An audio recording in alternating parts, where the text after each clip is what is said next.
بنت أسد فندفنه هناك بوصيته بذلك، ولكن أوصى بدفنه مع جده النبي. لعلمت أنك أقصر باع من ردنا عن ذلك، لكنه عليه السلام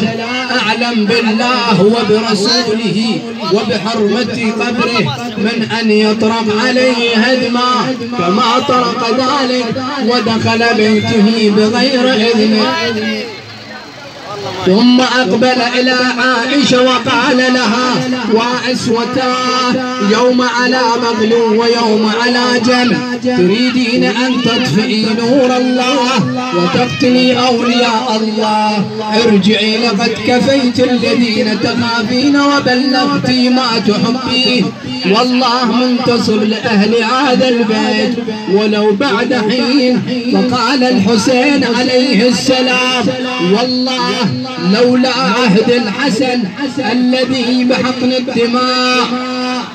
وأني لا أسفك في أمره محجمة دم لعلمتم كيف تأخذ سيوف الله منكم مأخذها،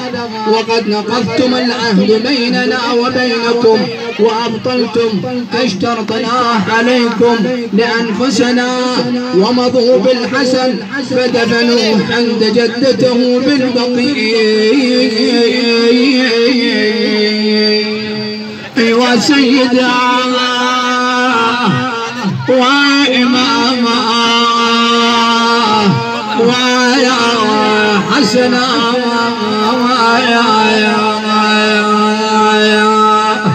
مدري ايش قال مدري ايش قال يا مال من نزل بقبري فوق الوجهين ضل يسكبين عبري عذا قلبي الحسين ايش كثر صابر شالا ونعشب محمدي قبري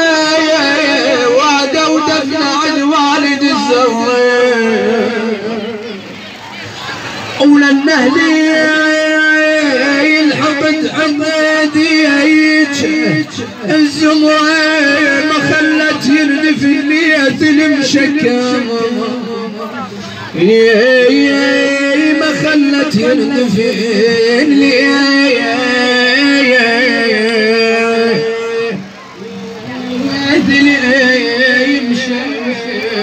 المشكم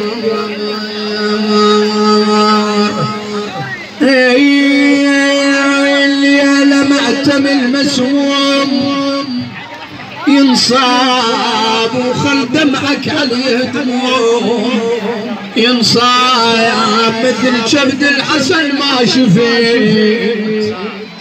ينصاب ابن ابن يرموه نعش ابن الزكي ابن ابني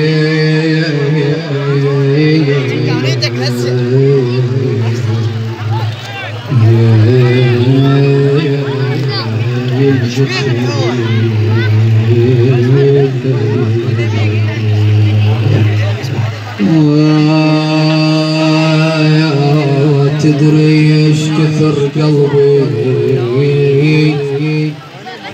تولى وش قد حمل من فرقتك